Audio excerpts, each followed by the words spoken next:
Hello, Derek Badwell here, doing another review of the Viking F16. The 16FB. Anyways, today we're going to talk about the awning on the exterior of the trailer and how to put it down, and then also how to put it back up. You can see today we're in Colorado. It's a beautiful sunny day, not a cloud in the sky. We want to sit out in front of our trailer, maybe imbibing a Coors Light and watch the scenery go by before we go canoeing. So we need to put the awning down. Before I put the awning down, let me show you one thing, however, that's kind of interesting. When we were coming out here, we went through just a horrendous hailstorm going through South Park. And you can see it just digged up the whole front of the camper. You can see these are all just where huge pieces of hail came down while we were pulling it. In fact, I thought it might even break the windshield of my truck, but it didn't damage it. In fact, I didn't notice any dents in my truck. But this thing it's all dented up. It didn't affect it any. I mean, it's still watertight. It rained like crazy in the last, over the last couple nights when thunderstorms were pushing through. No, it didn't leak at all. But the diamond plate here, it doesn't have any dents in it. It doesn't feel that much tougher, but obviously it is. It'd be really nice if they would just diamond plate the whole front, because when you're pulling it, and you have rocks kicking up, but also hailstorms, this is where it's going to hit it. And I've crawled up on top, and the rubber skin seems to be fine. The only damage on top was the fantastic fan vent.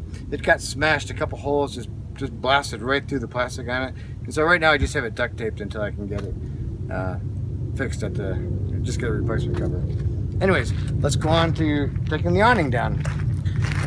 So to take the awning down, the awning's up really high, you can't reach anything. So they've given you a little rod to access the controls.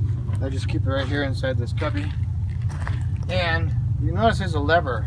You might not be able to see it, but this little silver lever right here. Up is for going up and down is for going down. So it's kind of an easy mnemonic that they've got just to know which way to go. When it's up, it's spring loaded, and it's spring loaded against the camper, and it's also kind of locked with these little locks right here that keep it onto the side of the camper so it's not going anywhere. No, I think there's a ground squirrel. Anyways, so I'm going to grab this lever. I'm going to pull it down because we're taking the awning down. I have it on the latch. It just comes down that now easy. We're ready to go. We can pull it down. And so what you do, with the hook on this rod, we hook it into the strap here. Probably step in that hole, but oh well. We just hook it into the strap here. We pull it down. So we grab it and we pull it. Nope. Now you can notice right now, it pulled away from the camper on this side. It's about a foot away. That one's still on the camper. And it does that sometimes it doesn't. But if it does that, you take your awning again, and you just have to unlatch it by hand from the camper. You don't want to pull it, because then you'll be pulling it out cockeyed, and you would probably break it. So we just take this little latch here, hook the top of it, and pull it down. And if I don't pull it down right now, you can see it's on that camper pretty good. So we pull the latch down. Now I just pulled it off from the camper. Now we're ready to go. And it does that sometimes. I don't know if they all do that, but this one tends to do that. We come back here, pick the latch. We just give it a pull. We just pull it down. Once it gets to this point, you can just grab the strap. We just pull it all the way down. It comes down. Yeah, it's all the way down. It has this little flap, which is kind of nice because it gives you a little privacy. Now you could, if you wanted to, just leave it like that.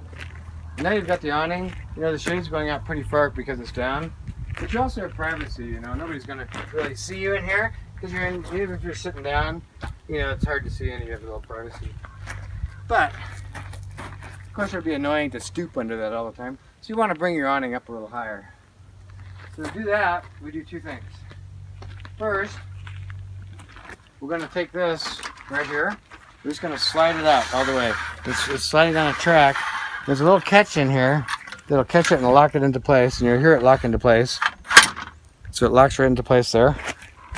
We'll do the same thing on the other side. I just grab this, pull it out, it locks into place. Now we're good to go. Now we're going to raise the awning manually. So to do that, I just grab this handle and I'll pull it out, I don't know, a couple feet. You can see it's kind of cockeyed.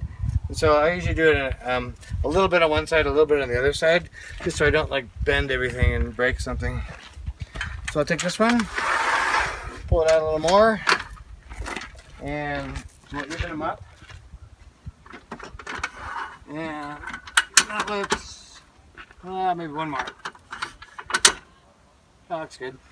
So now, you can see I've got plenty of headroom on it. It's still pitched down, so if it rains, the rain is still going to come off of it. And it's out. There's only two more things really that we need to do. One is to lock this into place. It's got a little knob here, which will just lock this sliding bar into place, just to give it a little more structural stability. I mean, you could keep it out, but if it gets windy, you just want as much strength on the arms as you can get, and that's what that does. I'm 5'11". Like right now, this one I can't even reach, but luckily there's a piece of concrete I can stand on here, and I can tighten it up. So the last thing, the strap that we used to pull, one thing to note is when it goes up, if you leave the strap here, when you roll, right now it's out of the way, when you put it back up, you pretty much want to put it up with the strap in the middle, so you're pulling from the center of it. But also when it goes up, if your strap's on the side, it'll get all wrapped around the mechanism and go up against the trailer. And then you got to climb up there and just unravel it, because it gets wrapped all around everything and it won't come down. But anyways, now that we have it here, the strap, just to get it out of the way, I just wrap it around the pole here. And then you can take the end, just hook it on this little strap here just to keep it out of the way. Otherwise, it'll just blow around and just be annoying. Oh, low battery. Okay, and since the battery's low, I guess that means that's it. And that's how you put the awning down on the Viking 16FB travel trailer.